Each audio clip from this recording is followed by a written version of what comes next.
Assalamu alaikum students. We are going to read unit number 4. The title is History and Rights. History past events हैं और rights हकूक़ को कहते हैं. Lesson number 14 the struggle for independence. आज़ादी के लिए, independence के लिए जो हमने स्ट्रगल की, एफर्ट की, उसके बारे में आप रीड करेंगे इस चैप्टर में. First of all read out some meanings. Europeans are the people of Europe. Portuguese are the people of Portugal. Fabulous mean extraordinary, जो कॉमन से हट के होता है. एम्बेसडर डिप्लोमेट को कहते हैं.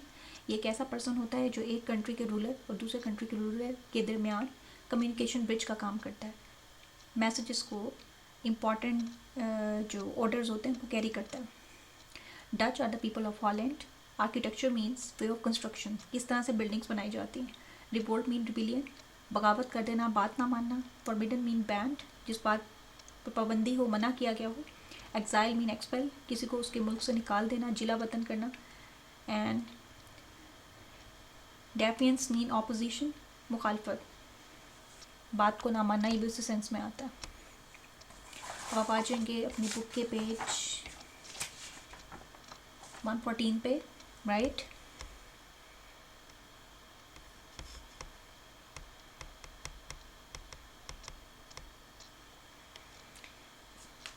The Europeans enter subcontinent. The first European visitors to the subcontinent were Portuguese traders who arrived here during the 16th century. Portugal country से जो लोग आए थे उन्हें पोर्टुगीज़ कहते हैं. सबकॉन्टिनेंट में एज अ ट्रेडर आए, चीज़ों को ख़रीदने और बेचने के लिए आए. They landed on the west coast of India. India के वेस्ट की साइड पे जो साहिल आता है वहाँ पे वो लैंड किया उन्होंने, वहाँ पे वो रुके. And were amazed by what they saw. अच्छा, किस चीज़ को देख को वो हैरान हुए. A land rich in spices, fruits, clothes of different colours and textures, fabulous ornaments and jewellery.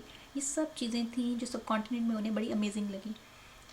The local people were friendly and treated the travellers with courtesy and respect. Courtesy कहते हैं खुश अखलाकी को. यहाँ के लोग भी बहुत अच्छे थे. फ्रेंडली, अच्छे तरीके से नए आने वाले लोगों को डील करते थे, बिहेव करते थे उनसे. The traders exchange goods with the local people. अब वहाँ से जो लोग आते थे वो यहाँ के लोगों के साथ चीज़ें एक्सचेंज करते थे. And many return to Europe. The first among the Portuguese was Vasco da Gama, who landed at Calicut on the west coast of India in 1498.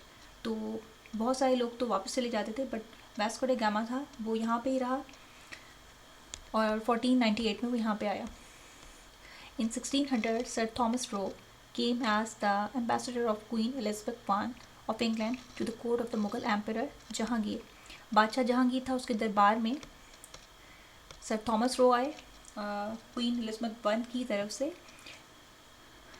As an ambassador. मैंने बताया ना, एम्बेसडर जो मैसेजेस को carry करता है एक ruler से दूसरे रूलर तक, एक कंट्री की जो मैसेजेस हैं दूसरे कंट्री तक कैरी करता है. In December 1600 queen Elizabeth granted a charter to set up the east India company.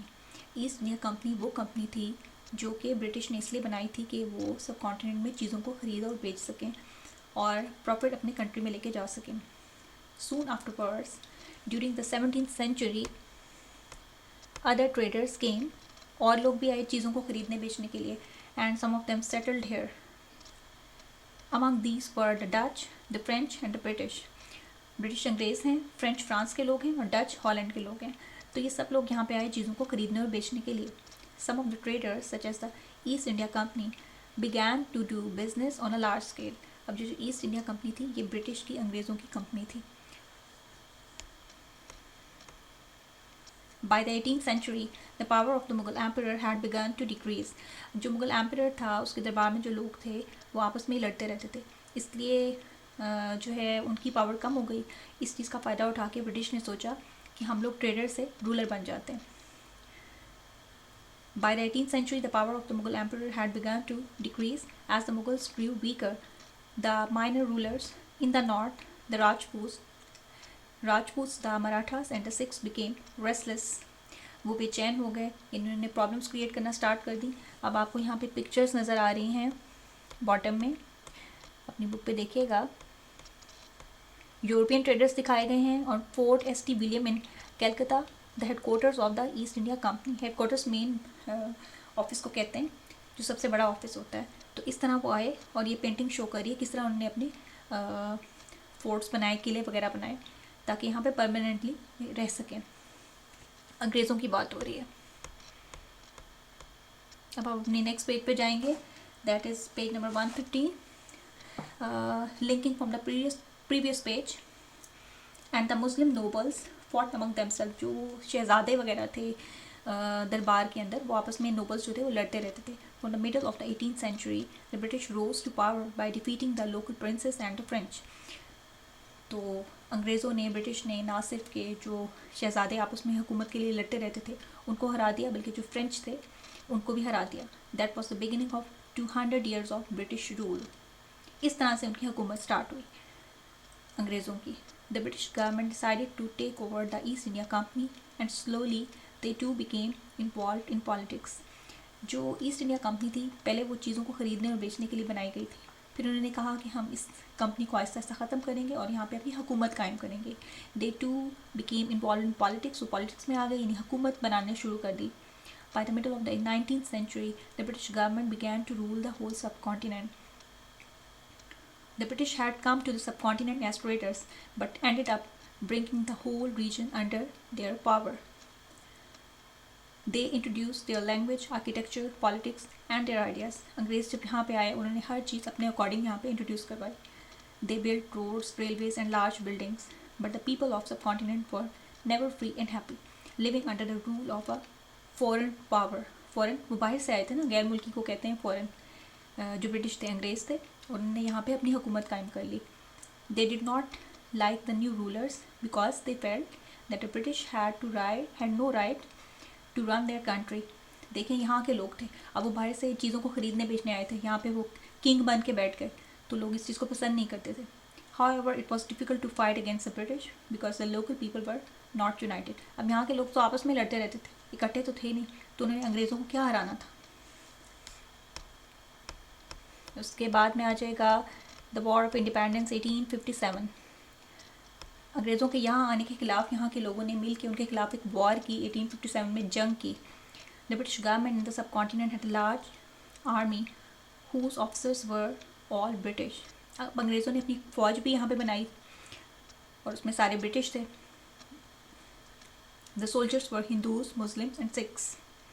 In 1857, certain events took place that led to the soldiers' revolt.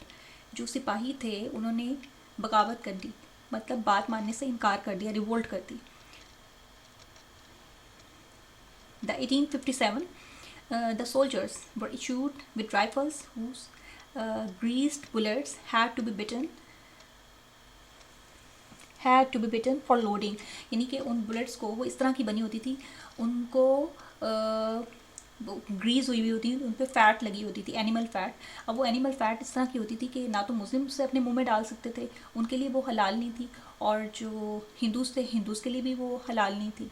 मतलब हलाल इन द सेंस कि उनके मज़हब के अकॉर्डिंग वो चीज़ नहीं थी, ठीक थी कि बुलेट के ऊपर जो फ़ैट लगी हुई उसको आप मुँह में डालें। तो इस पर उन्होंने बगावत कर दी। जैसे कि the bullets were greased with animal fat and both Muslims and Hindus objected as lard is forbidden to Muslims. ये पिग की फ़ैट होती है ना, पिग एनिमल जो होता है, उसकी जो फ़ैट है उसे लार्ड कहते हैं, तो वो ऊपर लगी होती थी बुलेट्स के, तो इसलिए मुसलमानों ने इनकार कर दिया। और हिंदूज़ के लिए भी। And cow fat to Hindus, अगर लार्ड लगी होती यानी पिग फैट, तो वो मुस्लिम्स के लिए ठीक नहीं थी। और काउ फैट, काउ को बहुत बड़ा मकाम देते हैं, अपनी माँ का दर्जा देते हैं हिंदूज़, तो वो काउ फैट अगर बुलेट्स पे लगी होती थी या उससे वो ग्रीस हुआ होता था, बुलेट जो होती थी, तो उनके लिए वो ठीक नहीं था। When the British reacted severely to the soldiers' refusal and punished them, they came out in open defiance. मतलब जब उन्होंने, सिपाहियों ने इनकी बात मानने से इनकार कर दिया, तो उन्होंने सख्ती से दबाया उनको, अंग्रेज़ों ने। The battle that they fought is called the War of Independence 1857. Many soldiers, both Indian and British, were killed.